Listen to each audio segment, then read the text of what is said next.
یہ آیت نمبر 125 ہے سورہ مبارکہ کہ ادعو الی سبیل ربک بالحکمت والموعظۃ الحسنۃ وجادلھم باللتی ہی احسن۔ اصل میں اس میں دعوت اسلامی اور دعوت دین کے 3 مختلف لیولز کا تذکرہ ہے۔ عام طور پر اس کو ایک ہی چیز سمجھ کر لوگوں نے ترجمہ بھی کیا ہے، وضاحت بھی کی ہے، لیکن دقت نظر سے جائزہ لیا جائے تو چونکہ انسانوں میں مختلف قسم کے انسان ہیں تو دعوت و تبلیغ کے بھی اسی اعتبار سے مختلف گوشے کہہ لیجئے، مختلف لیولز کہہ لیجئے۔ مثلا یہ کہ انسانوں میں ایک چھوٹی بڑی ہی مائنورٹی ہوتی ہے جن کو ہم انٹیلیجنسیا کہتے ہیں۔ یہ وہ لوگ ہیں کہ جو عقل سے کام لیتے ہیں، کسی بات کو قبول کرتے ہیں تو پہلے عقل سے سمجھتے ہیں تب قبول کرتے ہیں، جذبات سے نہیں۔ اور یہ کہ کسی شے کو رد کرتے ہیں تو دلیل سے کرتے ہیں، اگر قبول کرتے ہیں تو دلیل سے، رد کرتے ہیں تو دلیل سے۔ یہ انٹلیکچوئل مائنورٹی آپ اسے کہیں یا انٹیلیجنسیا کہیں، یا یہ کہ اس کے لیے برین ٹرسٹ بھی ایک لفظ ہے کہ ہر معاشرے کے اندر اس طرح کے لوگ ہوتے ہیں، اور یہ ہوتے بہت کم ہیں تعداد میں، لیکن ڈیسائسو ہوتے ہیں۔ اس معاشرے کا جو بحیثیت مجموعی رخ ہے وہ یہ معین کرتے ہیں۔ عوام کی حیثیت جو ہے وہ ایسے ہے جیسے ایک انسان کے جسم میں ہاتھ پاؤں ہیں، اعضاء و جوارے ہیں، لیکن جو حیثیت ایک انسان کے جسم میں دماغ کی ہے وہ اس برین ٹرسٹ کی ہوتی ہے، انٹیلیجنسیا کی۔ یہ طبقہ جو ہے اس کو دعوت جو دی جائے تو ظاہر بات ہے کہ وہ واس سے نہیں، جذباتی نہیں، بالحکمہ، پختہ باتیں، عقلی دلائل، محکم باتیں، وہ حکمت جس کے بارے میں فرمایا گیا وَمَن یُؤْتَ الْحِکْمَةَ فَقَدْ أُوتِیَ خَیْرًا کَثِیرًا، سورہ بقرہ میں ہم پڑھا ہے۔ اور وہ حکمت کے جو 3 جگہ پر حضور صلی اللہ علیہ وسلم کی جو تعلیم و تربیت ہے اس کے مراحل میں سب سے اونچا مرحلہ بیان ہوا ہے،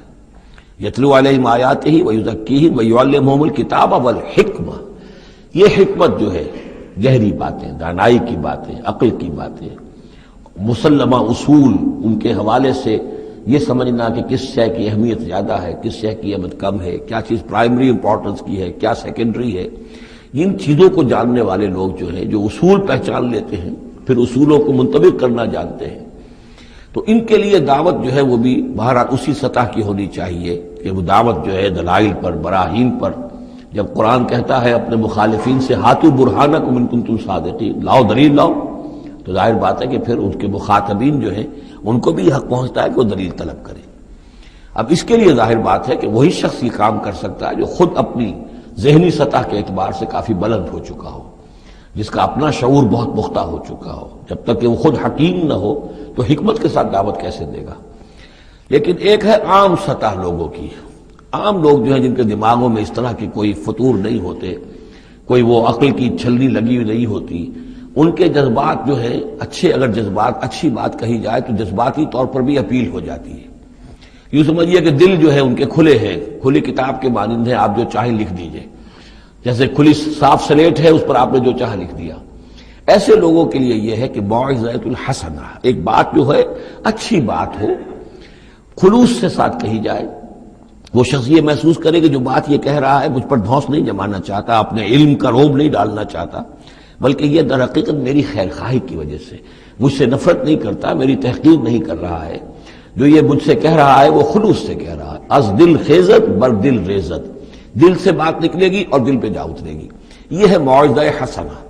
عوام الناس کے لیے دعوت جو ہے وہ اس لیول کے اوپر ہوتی ہے، وہ زیادہ عقلی اور منطقی اور بحثیں اور ان کے سامنے فلسفے کی جو ہے وہ کتابیں کھول کر آدمی بیٹھ جائے تو یہ گویا کہ ان پر ظلم ہے،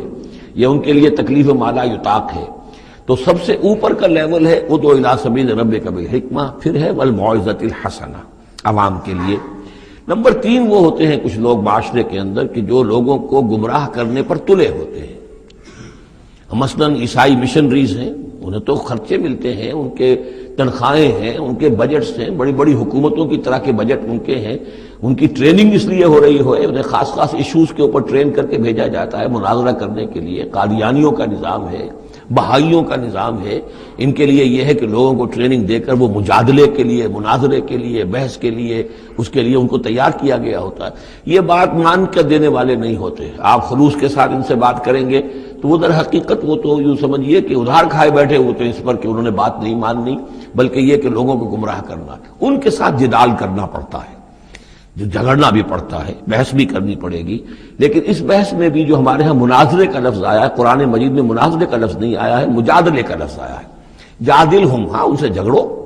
انہیں جواب دینے پڑیں گے ایسے کہ جو انہیں خاموش کر دیں۔ اگر وہ خاموش نہیں ہوں گے تو عوام الناس کے اوپر ان کا اثر ہو جائے گا۔ لیکن اس مجادلے میں بھی تمہارا اپنا اخلاقی معیار برقرار رہنا چاہیے، نیچے نہ اترو، گالم گلوچ پر نہ آ جاؤ، بہت گھٹیا انداز اختیار نہ کر لو،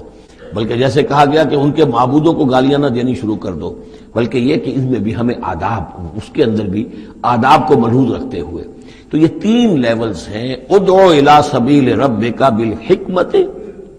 والموعظۃ الحسنۃ وجادلہم باللتی احسن۔